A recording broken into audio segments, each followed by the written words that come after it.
We're continuing our walk through the Gospel of Jesus according to the Jesus Seminar. And this study is based on a collection of sacred texts that prominent Christian and secular historians agree were the words, events, and belief systems adopted by Jesus and the early church, much of which is going to sound different from the assumptions most Christians have about the life of Jesus, heck, from what most secular folk have about the life of Jesus. And with that said, let's dive right in. During that same period, Jesus came from Nazareth, Galilee, and was baptized in the Jordan by John. And so with many other exhortations, he preached to the people, but Herod the Tetrarch, who had been denounced by John over the matter of Herodias, his brother's wife, topped off all his other crimes by shutting John up in prison. Then Jesus was guided into the desert by the Spirit to be put to the test by the devil. And after he had fasted 40 days and 40 nights, he was famished. And the tester confronted him and said, "To prove you're God's son, order these stones to turn into bread." He responded, "It is written, human beings shall not live on bread alone, but on every word that comes from God's mouth." Then the devil conducts him to the holy city, sets him on the high points of the temple, and says to him, "To prove you're God's son, jump off. Remember, it is written, to his heavenly messengers will give orders about you, and with their hands they will catch you, so you won't even stub your toe on a stone." And Jesus said to him, "Elsewhere it's written, you shall not put the Lord your God to the test." Again, the devil takes him to a very high mountain and shows him all the empires of the world and their splendor, and says to him, "I'll give you all of these, if you will kneel down and pay homage to me." And finally, Jesus says to him, "Get out of here, Satan. Remember, it is written, you shall pay homage to the Lord your God, and him alone shall you revere." Then the devil leaves him, and heavenly messengers arrive out of nowhere and look after him. Now remember, all of these things are what our prominent group of historians and theologians believe was mostly accurate in regards to early church theology and Jesus' teachings. But that doesn't mean that it's all literal. So which parts do you think might have been literal? Which parts do you think are metaphorical? Talk to each other in your group, and we'll come back in a moment and share those thoughts together. And who wants to share their observations with the group? What did you all talk about? Yes, Meredith.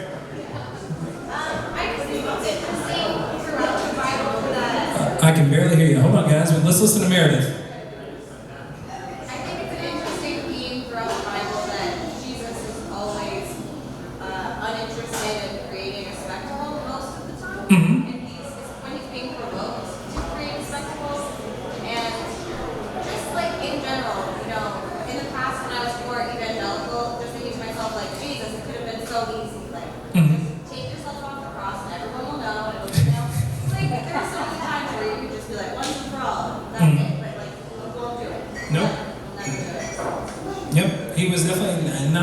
Interested in showmanship, and oddly enough, that's contrary to what a lot of religious folks today want to do. And I love to see the folks that are interested in that fall hard. For example, Jerry Falwell Jr. this past week has just been crashing and burning, and it's made my soul so happy. So, what else we got? Do a couple more. Yes. Well, we were talking with Betty, and Betty was kind of surprised that this shows up in the book, because it seems like something that would be legendary.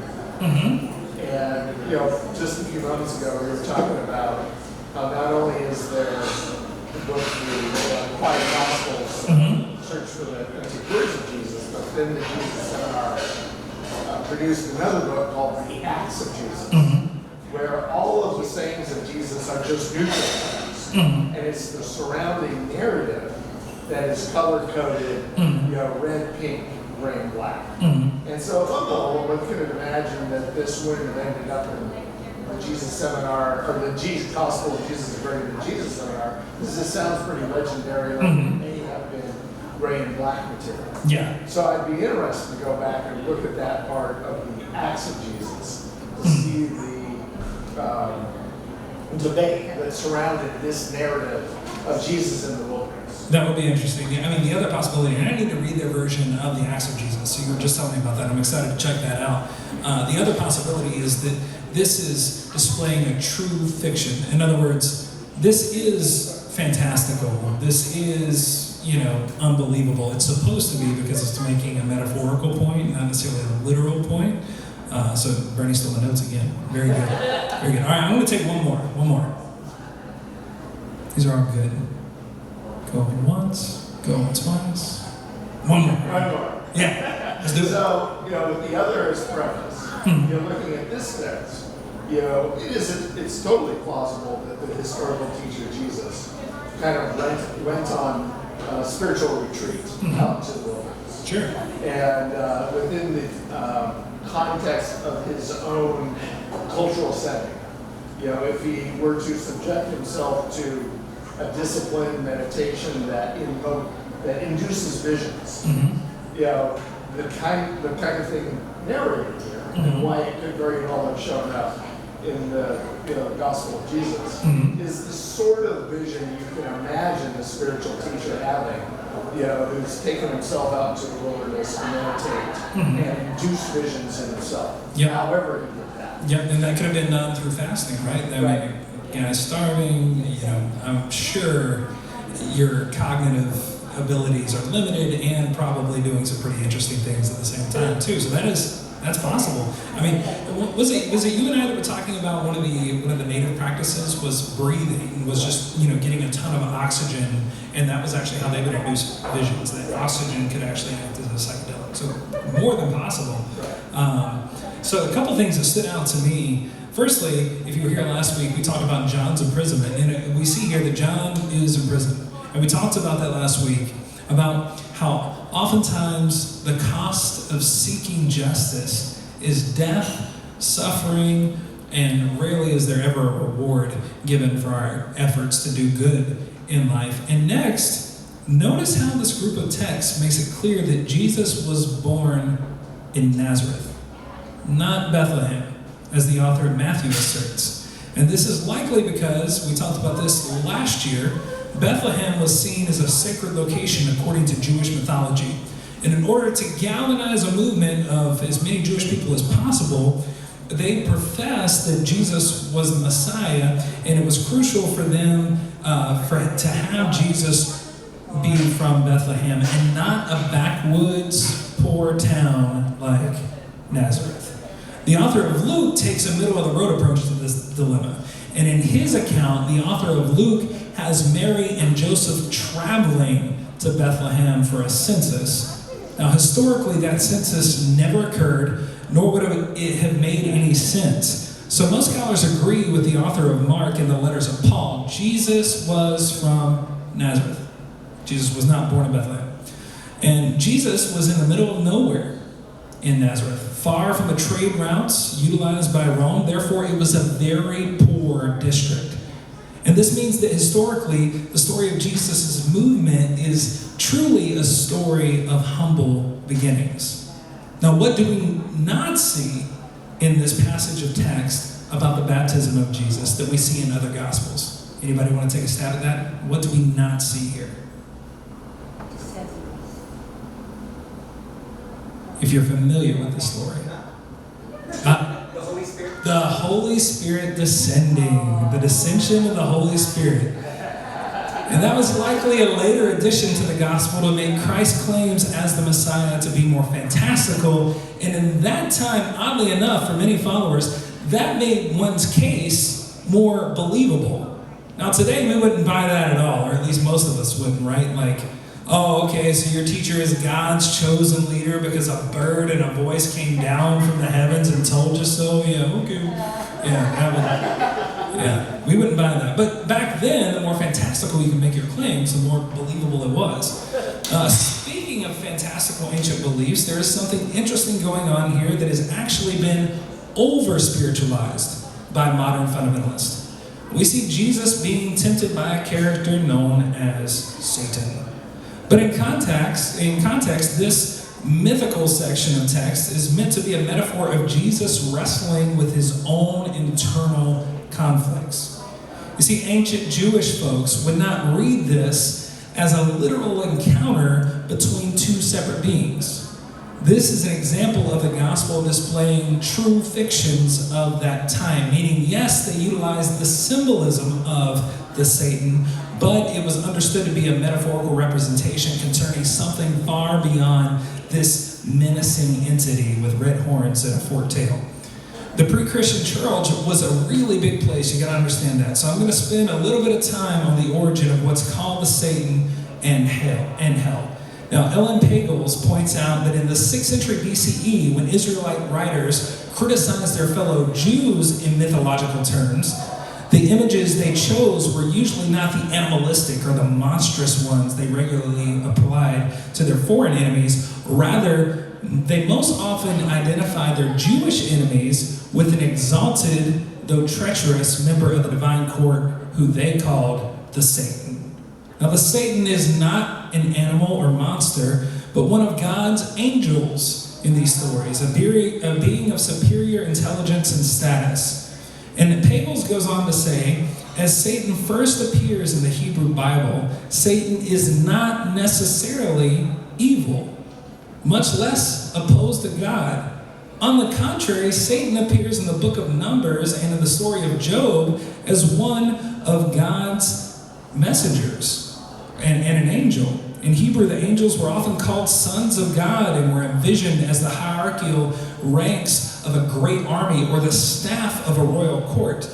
Now, contrary to popular mythology and fundamentalist theology, in biblical sources, the Hebrew term the Satan describes a general and fluid title used to describe any adversarial role that someone might take in this life against an individual. It's not the name of a particular character.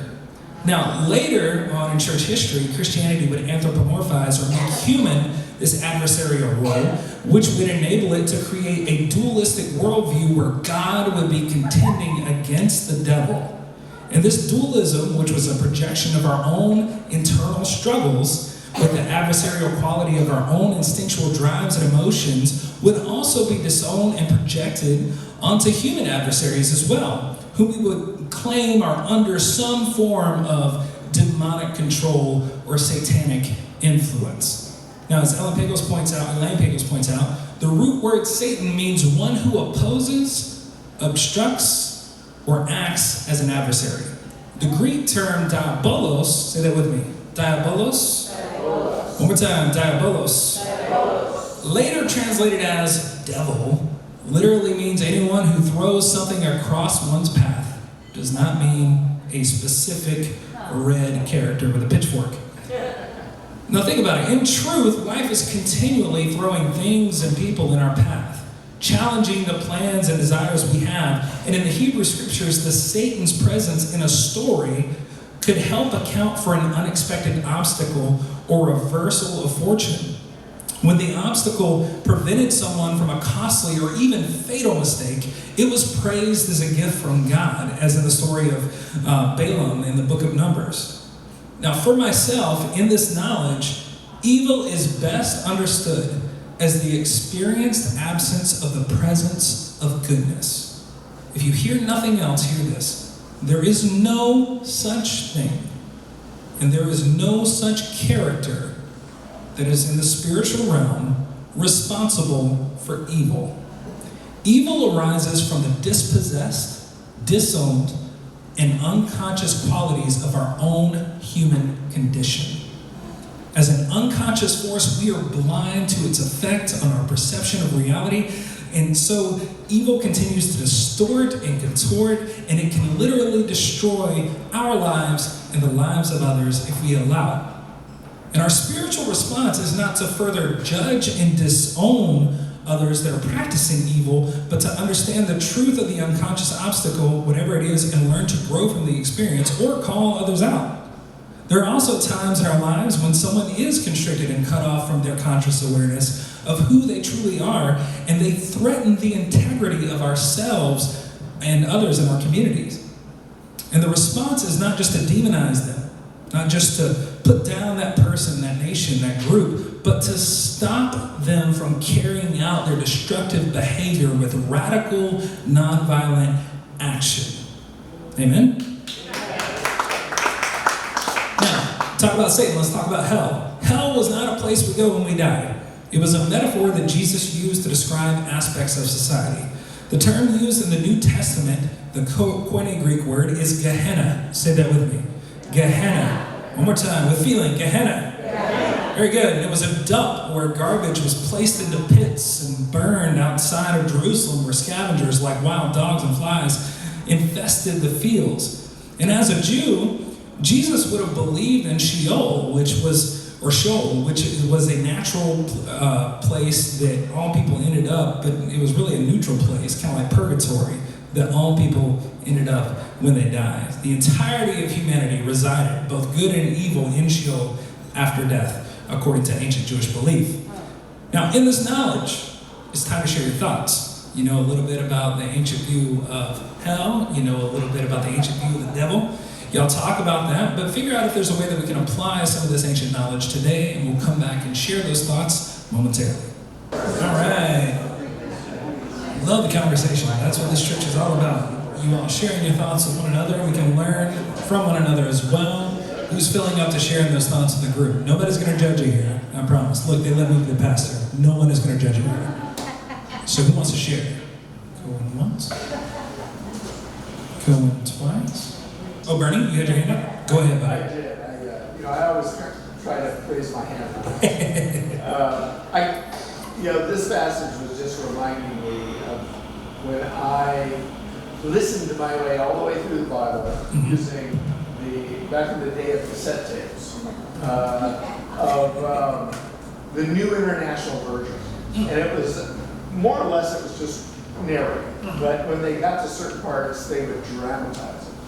And so one of the dramatizations was what you were just talking about with the Satan, which is the advocate in the book of Job. And so that there, that's an evangelical text, the New International Version. And so when it has Satan being depicted, they use this scary music and a really gnarly, nasty voice. Jeremy Irons You comes have, on. Satan appearing in the text, and he's got to sound awful. Oh, gosh. But as you were sharing the Elaine Taylor's accounts of how in the entirety of the Old Testament, wherever Satan appears, he's not as he appears in Revelation. So that is a retrojection into the past of late Christian notions, not even around the time of Jesus, back onto the Satan. And it just reminds me of Mark Twain and his book, The Letters from the Earth. I don't know if you've ever heard of it. I sure have. Essentially Mark Twain's novel where he depicts Lucifer, one of God's right-hand angels, out on galactic patrol, reporting back to God about this really bizarre set of folks he's found on Earth. And all the bizarre things they think they know. So having, Mark Twain, having Lucifer give a report to God also reminds me of all this.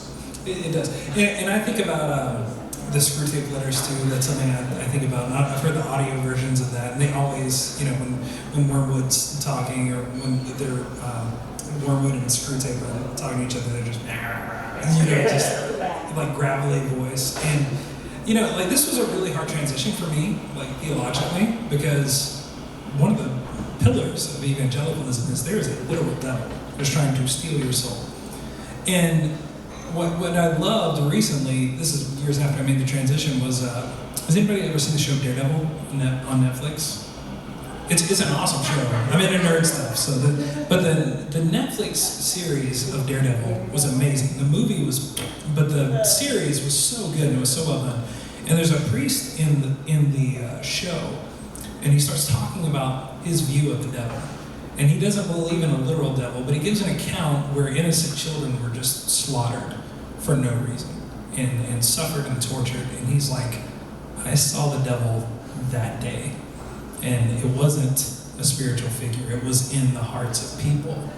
I can much more, efficiently digest that than I can a lot of the problematic theological views that come out of believing there's a little devil. Especially, from the Old Testament, like you were saying, to the New Testament, right? The devil is so different in the Old Testament. And you gotta account for that if you're a fundamentalist, right? The devil is like God's buddy in the Old Testament, and he's kind of allowing this evil to go on. And I'm sorry, I just can't worship a God like that. Like I believe God is all love, and if God's all loving, he can't be all powerful. So this whole devil thing, submitting to God's power, is just too far for me. Yes. It kind of reminded me of Good Omens, the show where like the demon and the angel are like buddy. Yeah, well, they're funny. Well, in Crowley, what cracks me up throughout the whole show, he's like the voice of reason in the whole show. He's the demon character. Like at one point, they're at Noah's Ark, watching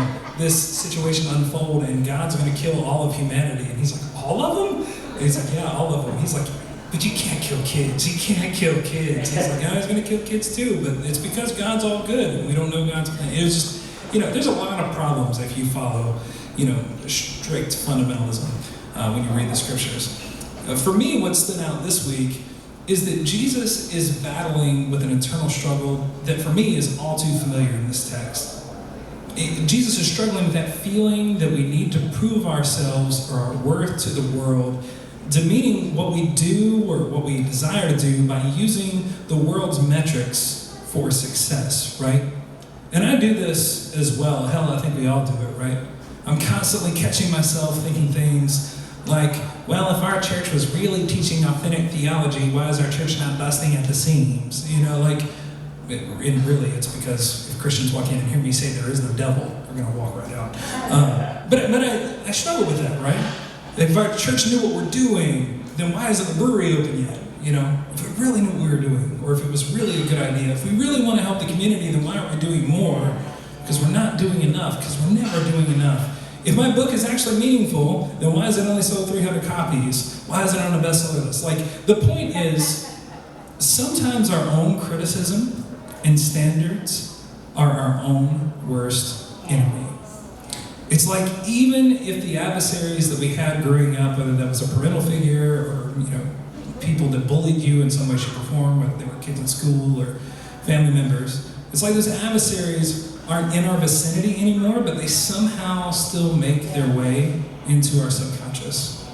It's like every verbally abusive asshole that put down our hopes and dreams, doesn't even have to try to bully us anymore. We do the work for them. That voice that tells you that you can't, or that you're too weak, or that you're doing things wrong, or that you should abandon your dreams and seek financial stability over fulfillment and purpose. That voice, more often than not, isn't coming from out there, is it? It's coming from in here. And sometimes the most crippling voice to our motivations is our own. Death to passion often comes from within, and it will derail every effort we make and all of our ambitions if we allow it. Bashing, judging, and second-guessing over and over until we eventually believe the lies that we tell ourselves about ourselves. And I hope I'm not the first person to tell you this today, but if that's your voice and you're speaking that into your life, you're a liar. You're wrong. You matter, your dreams matter, your desire to use your gifts to mend this present darkness matters. Now don't get me wrong, whether you're successful or recognized for your work remains to be seen, right? That's the difference between the radical rabbis that came before Jesus and Jesus. We sing Jesus' praises, but not theirs. But did the work of those unnamed heroes of the faith, those unnamed heroes of the movement, did they not matter? Every activist had a predecessor that is unrecognized and unnamed in history. Did their work not matter? Of course they mattered. They were essential for progress. Their teaching shaped the most influential, shaker of empire of all time. This week I had a conversation with a writing consultant that's helping me with my next book that I'm working on. Oh, pray for me, man. This is too much. And she told me something that I already knew, but I didn't want to hear. You ever have that? Like somebody's telling you something, you already knew it, but you didn't want them to tell you that was going on. She opened things up. It was like a compliment sandwich, right? She opened with positive, closed with positive. In the middle, she's like, and here's your problems. And she said she loved the book and loved that it just blew past the boundaries of what most progressive ministers are comfortable with discussing in regards to progressive theology. And if you've read the book, you'll know that it's pretty out there. It doesn't just like tiptoe through this stuff. It's just like bullshit and goes on from there. So I guess heretical would be a more appropriate term if the reader's a fundamentalist, but it's definitely radical, even if you're not a fundamentalist. And she said to me, if you're looking for instant success or a publisher to just pick this up and, put it on bookshelves all over the country overnight, it's just not going to happen. She said to my audience, like our church, when you look around, we're a small community. So this thing that we're doing in this church is a grassroots movement that's going to grow with a slow burn because the content of my book, the topics of our discussions every week, though revolutionary in some ways, especially when Bernie, gets up here and starts, just elaborating on this awesome Christian atheist theology.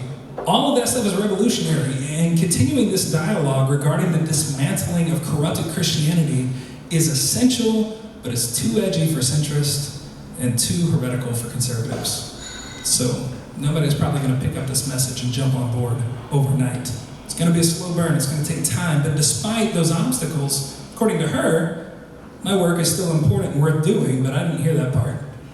I started thinking, well, maybe, it's time to give up on my dreams and being a writer, focus my efforts elsewhere where my efforts are more profitable. But then I had to ask myself, who are you doing this for? And what are you trying to prove?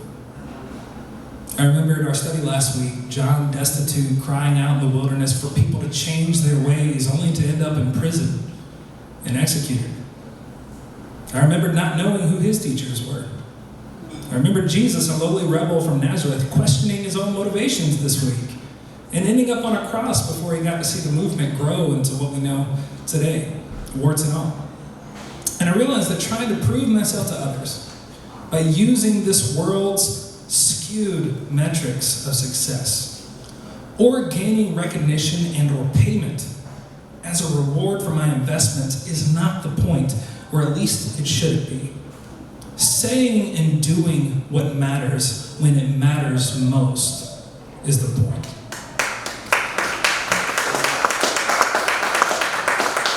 And what gives me a great deal of solace is that the most inspirational and revolutionary activist in history that I admire above all others struggled with this too. I mean, here is Jesus struggling with self-worth and wrestling with his own internalized selfish ambitions. I repeat, Jesus, for God's sake, pun intended, is struggling with being selfish. And the lesson I took this week is that when feelings of discouragement or self-interest and hopelessness, when they begin to derail our passions and our positive endeavors, that's when we must look deep within ourselves and tell that negative voice that is all too often our own to shut the hell up.